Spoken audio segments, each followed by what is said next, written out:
Thank you so much for giving me the opportunity to be able to share in this great epic event. I think it is really a first time, and it's heartening to see the number of persons that have um, joined in, those persons who have shown interest, and to see that we can do something even though we have not what we consider ideal situations or the situation to which we have grown accustomed over the years. Nonetheless, we are going to look at personal development for today's leaders. And I think it's important for us to understand that this is a very crucial topic. We need to look at where we are, not be content to stay where we are, but to move from where we are and to get to a point that we probably have a desire to get to. And I think sometimes people don't realize that you have to be able to move in that particular direction. So improving never ends. And that's something I want to start with, to say improving never ends. It was Sir Winston Churchill who said, every day you make progress, every step may be fruitful, yet there will stretch out before you an ever lengthening, ever ascending, ever improving path. You know you will never get to the end of the journey, but this, so far from discouraging, only adds to the joy and glory of the climb. So you see that picture of the person climbing, you don't know where the end will be, where the top is, but you know you are moving up. So we could say personal development is the conscious choice to improve one's life, to become a better person, and to grow as an individual. Brother Mahase, excuse one moment. Are you sharing these slides or you're just going to present? Yeah, it should. Let me see what's happening here. I don't think we're seeing it. Let me just check. No problem.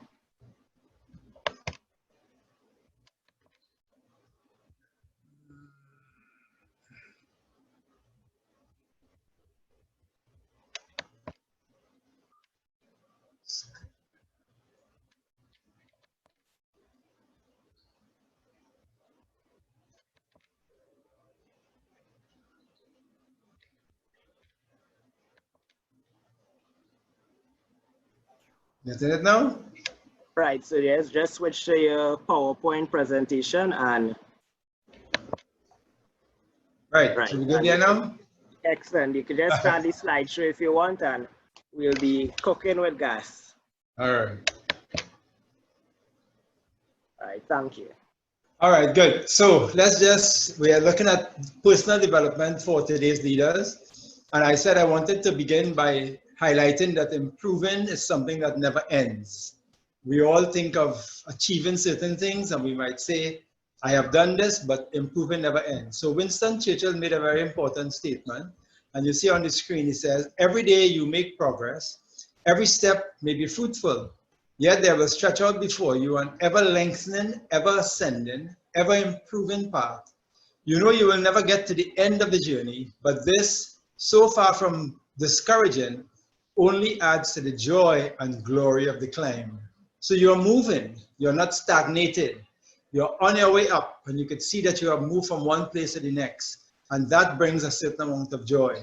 So if we look at, personal development, and to give a definition, and we look at a few definitions before we move it from the general into the context of the Christian. Personal development is the conscious choice to improve one's life, to become a better person, and to grow as an individual. So we could say personal development is the process of improving oneself through such activities as enhancing employment skills, increasing consciousness, and building wealth. It is also considered to be a lifelong process. It is a way for people to assess their skills and qualities, consider their aims in life, and set goals in order to realize and maximize their potential. It is the conscious pursuit of personal growth by expanding self-awareness and knowledge and improving personal skills. I want you to pay attention to the word self-awearness. We'll come back to it. It is very important. So we look at Christian personal development. Since we are talking about the church, and the context is really the church setting, Christian personal development, the definitions that we have given fail to add the God factor, which is understandable because this definition only is looked at from the general worldview position. However, we could say then that Christian personal development is therefore a process of allowing God and His principles to guide your conscious pursuit of personal growth through the expansion of self-awareness and knowledge, the improvement of personal skills, and the development of others. Miles Monroe once said, leaders are pursuing a passion toward a purpose that gives them a sense of destiny. In other words, we have to look at what we want, where we want to be. In life, what is important is not where you are, it's where you end up. And some people have no sense or desire or knowledge or awareness of where they want to be because they're not even aware of who they are, where they are, what their strengths are, what their weaknesses are. So self-awareness is critical. And I will say at this point in time that self-awareness is the beginning of all success. Self-awareness is the beginning of all success. Take Moses, for example. His personal development from his fumbling start with God in Exodus 3 and 4. And this man who became one of the world's most effective leaders and servant of God could not possibly become what he wanted to become or what God wanted him to become until he allowed God and his principles to shape him. So he had to allow for God to work in his life to help him to become what he needed to become. The personal development of a creation will not be complete or adequate without the input of the Creator. God is our Creator. Only He can effectively help us to develop adequately. And so we could learn things through many courses we take. We gain knowledge. We have a wealth, a storehouse of stuff that we know. But unless we see that in order for us to achieve our full potential, we must allow God and His principles to guide us, to fill us, and to help shape us so we can make proper use of all the things that we have learned.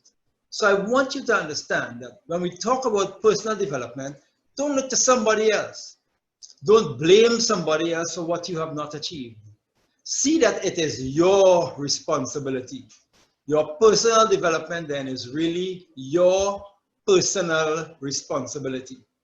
Take God, for example, with Abraham. God told Abraham when he was giving him the promised land, as far as your eyes can see, that have I given you, Genesis 13. Abraham had the responsibility to get out of his tent, get on the top of a high mountain on a sunny day so he could see and have a clear view. Then look northward, southward, eastward, and then westward. That was one of the things he did. He didn't sit down. It was one of the things that he did, and he reaped the reward of the promised land. So I think that that's very important. Now I want you to see something that is very important. Some people mix up the C and the G, right? Your life does not get better by chance. You got to move that C and put a G.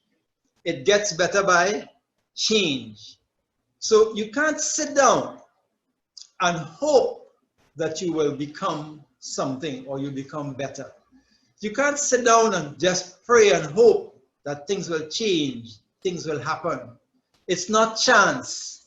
It's making a conscious decision of what you want to achieve and trying to understand how you're going to achieve it. So if we look at the development process in the chart, and I'm not going to spend too much time on it, but to give you just a little idea, and there are several that you can use. But here it is that we're looking at, for example, the church. Defining success, what it is we want to achieve. We need to identify the church's organizational needs. Why did God create the church? And what is it that He wants the church to accomplish? So what are the needs? Then here it is that as leaders, we have to be self-aware of our own strengths and our weaknesses. Do I have the capability, the capacity, the skill to do what is necessary in order to achieve success? Then, after we look at our self-awareness and understand what our strengths and weaknesses are, we have to begin to manage self. We have to say, okay, I need to get this, so I have to set a goal to achieve this, and I need a plan that will help me to move forward. With that in mind then, it's not just to sit and let the time roll, but to keep monitoring what is happening. And so it's important to evaluate the progress, measure the success. You may have to change up some plans. When this leadership conference was first set, it was set for March 28th. It was for men only. It was going to be in a physical setting.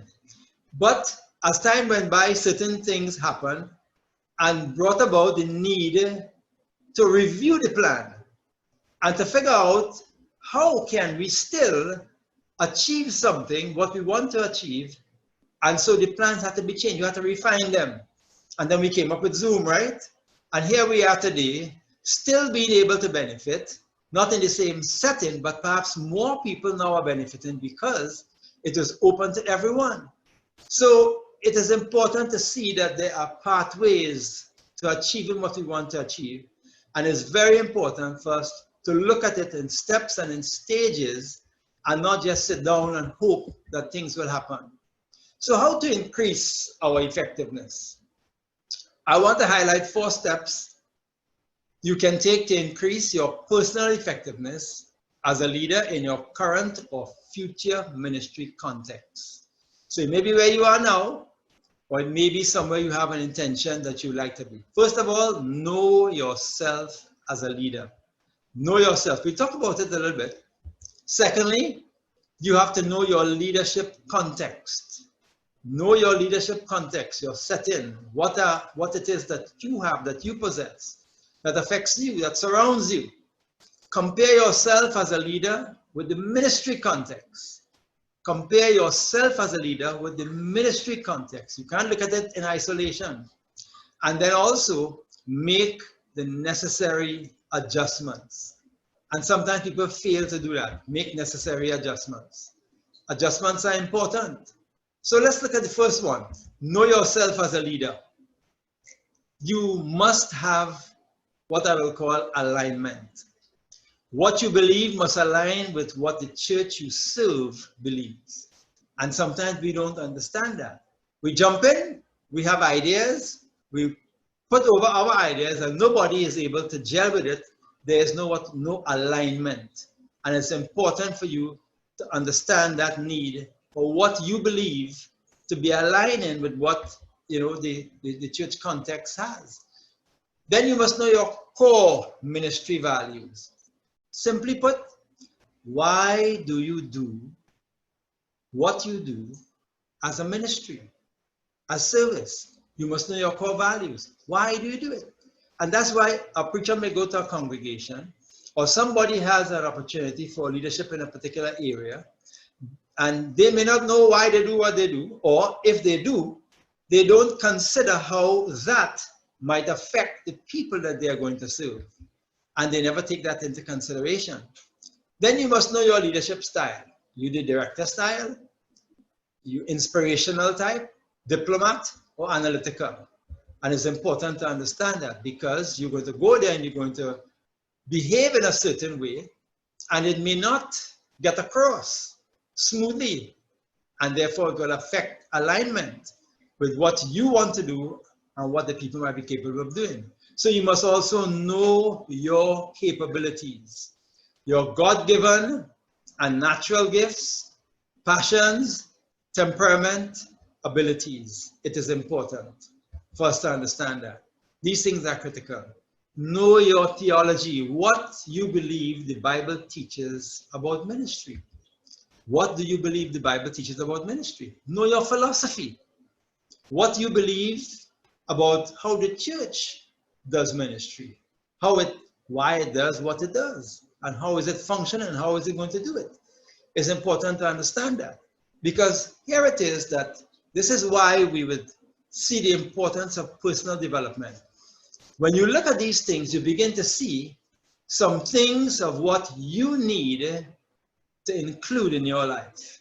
You know, you go to a job, they interview you, you get in the company, but you have to start understanding the people that you are working with.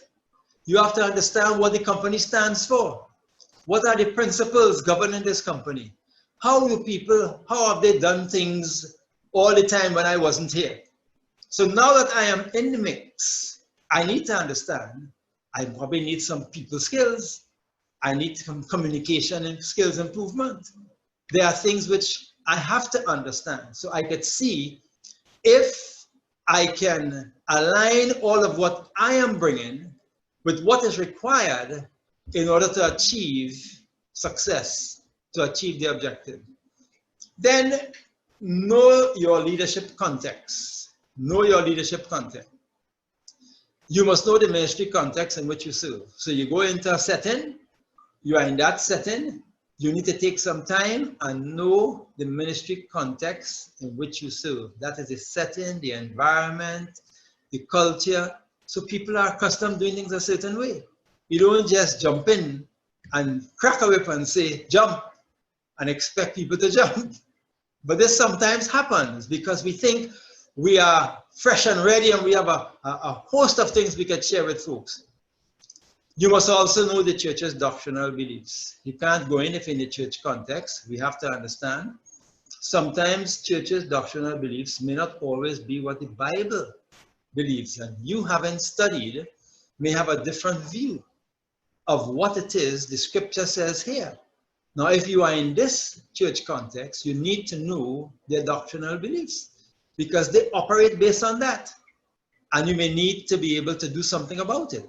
You must know the core values of the ministry. So you have to understand why is the ministry doing what it is doing. You have to understand the leadership style of the ministry you serve, right? They would have functioned a particular way and they would have grown accustomed to doing things a certain way.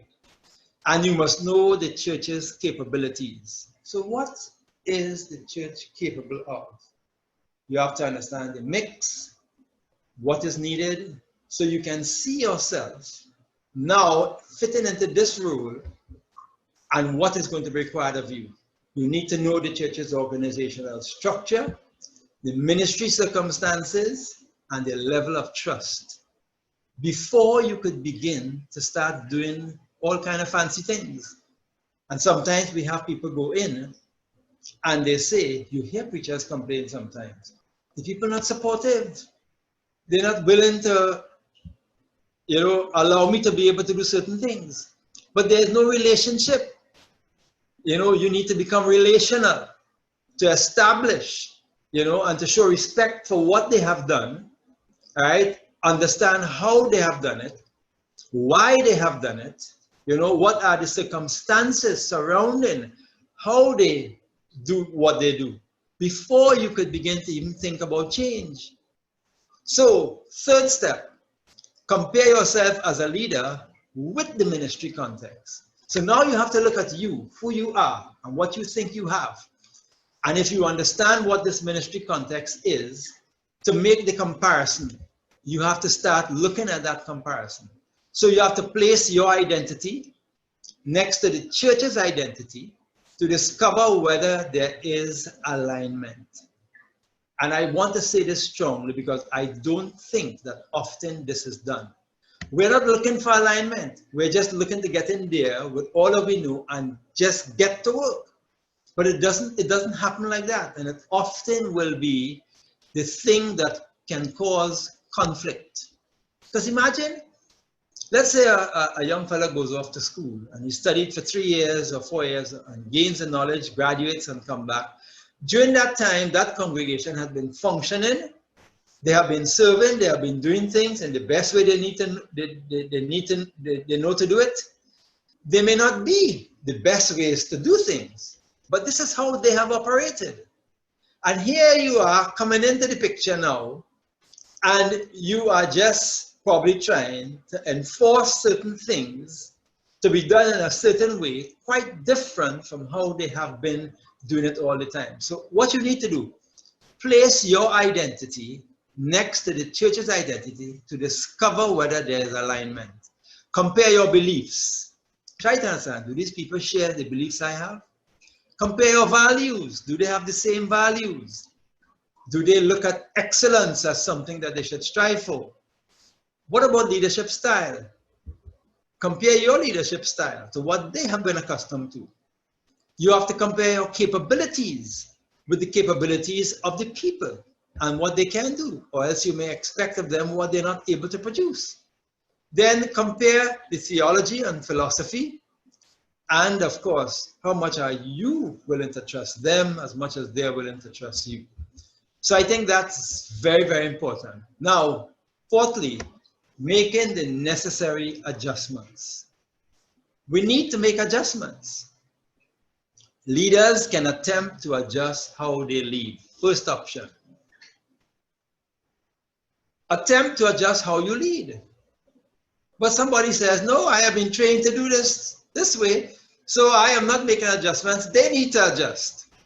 Well, maybe a lot they need to adjust. But everybody has room for improvement. And if you are going to fit into that context and you want alignment, you too must be willing to make some adjustments. So leaders, option one, can attempt to adjust how they lead. Option two, leaders can attempt to change their context. How do we do that? Not by tearing it up. And sometimes we want to make the change by forcing the change. But here are some of the things that you can do if you are attempting to change the context. Pray for the church. Pray for the church. Because here it is that if you believe God has positioned you here to do a work, then you have to look to God to see how he's going to shape you and make you ready. Think of Moses. Think of Joshua. If Moses and Joshua have the same type of leadership style, Joshua thought, yes, God will deliver the people with spears and swords. Moses said, no, it's by the staff of a shepherd. So you have to adjust. Pray for the church. How many times did Moses go to be with God and to pray for the people because they were given trouble, they were hard-headed, stiff-necked, uncircumcised? You have to understand they were in bondage for 400 years. So it's not going to change in a flash, you see? And this is something which leaders have to understand. So if you want and there's need to change the context, pray for the church, build up your leadership credibility. The people have to develop trust in you. So be there and be supportive and be an example. Build up your leadership credibility. Implement leadership development so that they can be exposed to things. Bring somebody in, move yourself out of the picture, and allow someone to come and talk about these things. So you're educating and you are developing, you are helping them to grow, which is going to make your task easier. Work on ministry alignment. That is very important. And option three, leaders can leave the ministry situation. Somebody says, what? You tell people to quit? Well, I would say this, leave instead of tearing it up. Because sometimes you stay and tear it up, mash it up. And when you leave in the end, because there's no other choice, after it's mashed up, who's going to pick up the pieces? And how is it going to come together again? So leaders have to understand, going through difficulties and stresses exposes you to your own deficiencies and allows you to see areas of your life where you need to develop personally. And I think that this is very important. If we don't do that, then we're going to have trouble. So I want to give you some practical steps to personal development. First of all, we could take practical steps to development, including organizing your time. Organizing your time. Don't waste the time. Determine what you have to do, what you need to get done, and what time you will need to do it. Then produce a personal CV or resume. Take some time to allow yourself to see what you have. Undertake a skills appraisal. Try to figure out, what is it that I lack? What do I have? So it's like a strength and weakness, but a skills appraisal, you know, and because of what you are experiencing and what you're going through. Look at your transferable skills. And I think right here, some people don't realize. You may learn some things in the corporate world, and those principles could be adapted into the church setting. You have to make some adjustments. But a lot of us have skills that are transferable from one setting to another, and we could use them. I know a sister who worked in a corporate setting, and when we were trying to find someone to do the accounts, she said, I know nothing about church accounts, you know. I said, but you have ideas of accounting? And she took all her skills that she had and she transferred them in and has done an excellent job. And then this is what some people don't want to do. They want to stay stuck where they are. Overcome barriers to learning a new skill. Remember I told you, personal development is a never-ending thing. It's a lifelong process. It's ongoing. So you always have to be willing to learn a new skill. Things are changing all the time. And as things change, they can throw your alignment with your ministry out of whack. So you need to keep alignment by upgrading and by improving your skill set. So you have to be willing to overcome barriers to learning a new skill, because that new skill may be necessary for a new generation or a different kind of people. Then make personal development your way of life. That's what it ought to be. Make personal development your way of life. You know, Paul said to the Ephesians, I press toward the mark for the prize of the high calling of God in Christ Jesus. Paul's objective was to become like whom? Like Jesus. And he was ever pressing forward. He wasn't content to stay where he was in one place, but to develop, to move, to go forward. And I think that that's very important. Now you need to make life socially relevant. And that's about personal development. It's not just about learning, gaining more knowledge, but it's about looking at the total individual, the person, your whole life and everything you have. Physically, to be active. Mentally, to be alert. Intellectually, to be inspired. Spiritually, to be awakened. Emotionally, to be balanced. Morally, strengthened. And socially relevant. All of this together makes up your life, is going to contribute towards you becoming a positive, constructive, and contributing citizen to the society. So we need to become a seed that affects eternity and will awaken the divine presence, because this is the context and the setting in which we serve, where we are, and we have to realize how important that is. Thomas Edison once said, if we all did the things we are capable of, we would astound ourselves. And you know what? I want to say to all of our leaders, when you take your self-awareness check and you look at your skills appraisal, if you are in a context where you have high conflict, then what do you need to do? You need to go and take a course on conflict resolution, so you could help and you could understand how you deal with conflict. You want the task of leading and you want to preach, you have to be able to speak. You need to improve your speech. You need to improve your knowledge in the Word of God. So you have to understand, if you are working in a ministry where you have people that you're going to interact with all the time, then you have to have some interpersonal skills as well. So it can show you areas and avenues where you need to equip yourself. Preachers and leaders need to be always developing personally, always improving. You don't reach a stage where you have arrived and then you tell yourself, that's it. So to close off, I want to ask the question, have you been accused of being a Christian lately? Then the question is there enough evidence to convict you? Is there enough evidence to convict you? Paul says, if you suffer as a Christian, glorify God. And if you're trying to make a difference, understand who the enemy is. The enemy is Satan, and Satan will use anyone and anything to what? To create problems. So it's vital for us to understand what we are doing, where we are, and how we make the comparisons so we can find alignment. I want to give thanks for those of you who are on and listening, and I hope that what has been shared would have opened your eyes to something, and maybe any questions, some other stuff that wasn't covered in the presentation could be looked at. Thank you so much.